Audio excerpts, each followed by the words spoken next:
spoken. Don't ever forget you're golden. I will find the light in your soul. I'll be there. Bharatvarsha তথা বিশ্বের বৃহত্তম mangrove অরণ্যের দেশ এই সুন্দরবন। ম্যানগ্রোভ তো বটেই, সঙ্গে যদি রয়্যাল বেঙ্গল টাইগারের ছোঁয়া পাওয়া যায় তাহলে তার কোনো কথাই নেই। এটির বেশিরভাগ অংশটাই কিন্তু বাংলাদেশে অবস্থিত ও বাকিটা পশ্চিমবঙ্গের উত্তর ও দক্ষিণ 24 পরগনাতে বিস্তৃত। অনেকেই আছেন যাদের কাছে বেশি সময় থাকে না, একদিনে সুন্দরবন ঘুরে দেখতে চান। আজকের ভিডিওটি তাদেরই জন্য। মাত্র 1599 টাকায় কিভাবে একদিনে সুন্দরবন ঘুরে দেখবেন সেটি বিস্তারিত বর্ণনা করব আজকের এই ভিডিওতে, তো ভিডিওটি শেষ অবধি দেখতে থাকুন। হ্যালো অ্যান্ড ওয়েলকাম এভরিওয়ান, আপনাদের সকলকে বিশ্বরূপম লাইভ ইউটিউব চ্যানেলে স্বাগত জানাই। আমি কৌশিক, আপনাদের ভ্রমণ বন্ধু। আপনাদেরকে নিয়ে যাব আজ একটি নতুন সফরে। তো চলুন দেরি না করে শুরু করি। ভিডিওটি শুরু করার আগে বলবো, যারা আমাদের সুন্দরবনে 3 দিনের সফরে ভিডিওটি দেখেননি তারা অবশ্যই ভিডিওটির ডেসক্রিপশন বক্সে থেকে লিংক নিয়ে অবশ্যই দেখে নিতে পারবেন। সুন্দরবন কিভাবে যাবেন ও কাদের মাধ্যমে যাবেন? সুন্দরবন আপনি একা যেতে গেলে প্রচুর খরচ পড়ে যাবে এবং পারমিশন পাওয়াটাও খুবই কষ্টসাধ্য। তাই যে কোনো ট্রাভেল এজেন্টের মাধ্যমে আপনার ভ্রমণ করতে হবে এইখানে।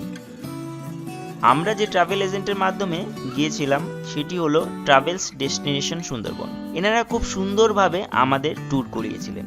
নিঃসন্দেহ আপনিও এনাদের সাথে যেতে পারেন। অন স্ক্রিনে ট্রাভেল ডেস্টিনেশন সুন্দরবনের ফোন নাম্বার দেওয়া থাকবে। সবথেকে কম খরচে সুন্দরবন ঘুরতে গেলে একবার অন্তত এদেরকে ফোন করেই নেবেন। Lowest price guaranteed. কিভাবে যাবেন? শিয়ালদা থেকে ক্যানিং লোকালে 1 ঘন্টায় পৌঁছে যাবেন ক্যানিংয়ে। সেখান থেকেই আপনার জার্নি শুরু হবে। বাকি সব ছেড়ে দিন ট্রাভেল ডেস্টিনেশন সুন্দরবনের বাপিদার হাতে। সেখান থেকে গাড়িতে আপনাকে নিয়ে যাওয়া হবে সোনাখালী লঞ্চঘাটে, যেখান থেকে আপনার মেইন জার্নি শুরু। প্রথমেই বলে রাখি, একদিনে সুন্দরবন ঘুরতে গেলে আপনাকে 2টি স্থান ঘুরিয়ে দেখানো হবে। 1 গোসাবার বেকন বাংলো, 2 ঝড়খালি। কিছু কিছু সময় বিভিন্ন গ্রুপের ট্যুরিস্টরা এই 2টি স্থান বাদ দিয়েও তারা অন্যত্র ঘুরে দেখেন, সেটা সমস্ত তাদের ব্যক্তিগত ব্যাপার। আমরা এই 2টি স্থানই ঘুরে দেখেছিলাম। সকাল 8টার ক্যানিং লোকাল ধরে আমরা 9টার মধ্যে পৌঁছে গেলাম শিয়ালদা থেকে ক্যানিংয়ে। ডাবের জল ও লুচি আলুর দম দিয়ে ব্রেকফাস্ট সেরে অটোতে পৌঁছে গেলাম সোনাখালী লঞ্চঘাটে। আমাদের লঞ্চ 10টায় ছাড়লো। সূর্যের আলোতে ছবি ভালো এলেও মেঘাচ্ছন্ন বৃষ্টির দিনে সুন্দরবন যেন আরও রোমাঞ্চকর হয়ে ওঠে। শীতকালে সিজন হলেও বছরে বিভিন্ন সময়ে সুন্দরবন আসতেই পারবেন। সারি সারি সুন্দরী গাছে পরিপূর্ণ এই সুন্দরবন যেন মনের মধ্যে দোলা দিয়ে যাবে। আস্তে আস্তে আমাদের লঞ্চ এগোতে শুরু করলো গভীর অরণ্যের দিকে।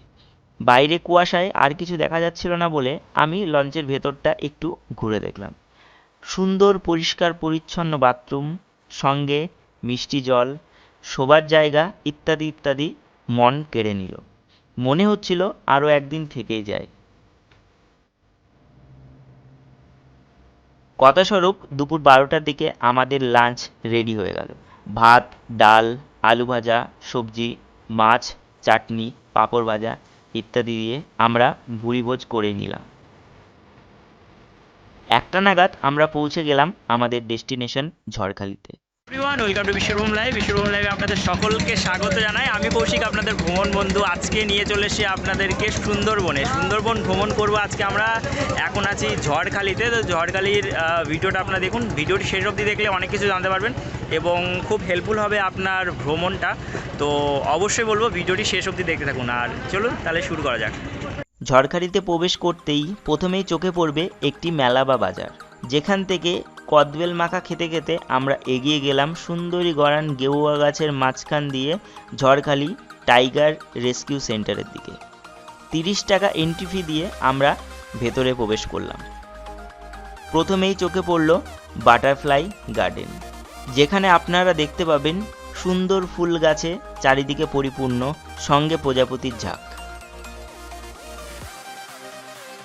এখানে একটি ভাঙা ওয়াচ টাওয়ারও আছে। এটি প্রকৃতপক্ষে সুন্দরবনের প্রবেশদ্বারও বলে। আরও সামনের দিকে এগিয়ে গিয়ে দেখতে পেলাম সারি সারি কুমির রোদ পোয়াচ্ছে। কি মজাই না আছে।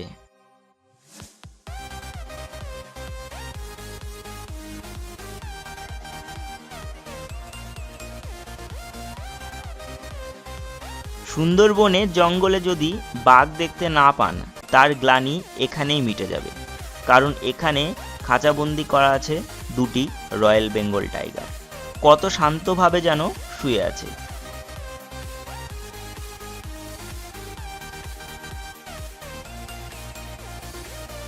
এইভাবে এখানে ঘন্টাখানেক সময় কাটানোর পর আবার আপনাকে লঞ্চে ফিরতে হবে। এবার লঞ্চ ফিরবে বাড়ির দিকে।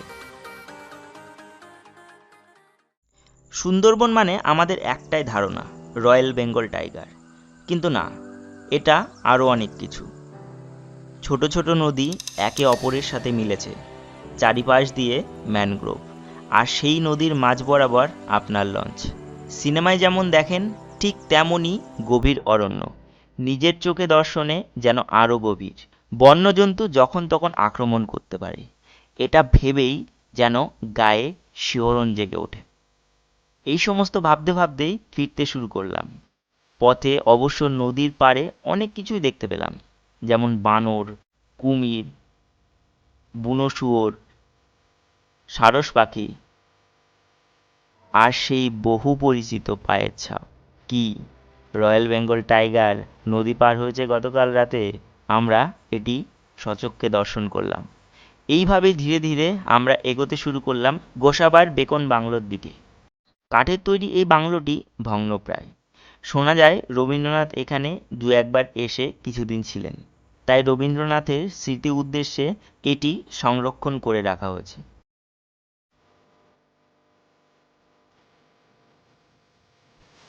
এবার আমাদের ফেরার পালা। অবশেষে আমরা গদখালি লঞ্চঘাট হয়ে ক্যানিংয়ে ফেরত এলাম। সন্ধ্যে 7টার ট্রেনে সোজা শিয়ালদা। একদিনে সুন্দরবনের সিকিবাগ অংশ ঘুরে দেখা সম্ভব নয়, তবুও যারা সুন্দরবন অন্তত একদিনের জন্য যেতে চান, তারা অবশ্যই ট্রাভেলস ডেস্টিনেশন সুন্দরবনে বাপিদার সাথে যোগাযোগ করে যেতে ভুলবেন না। আশা করি ভিডিওটি আপনাদের ভালো লেগেছে। ভিডিও ভালো লাগলে অবশ্যই ভিডিওটিকে লাইক করুন, বন্ধুদের কাছে শেয়ার করুন যাদের সাথে আপনারা ঘুরতে যাবেন।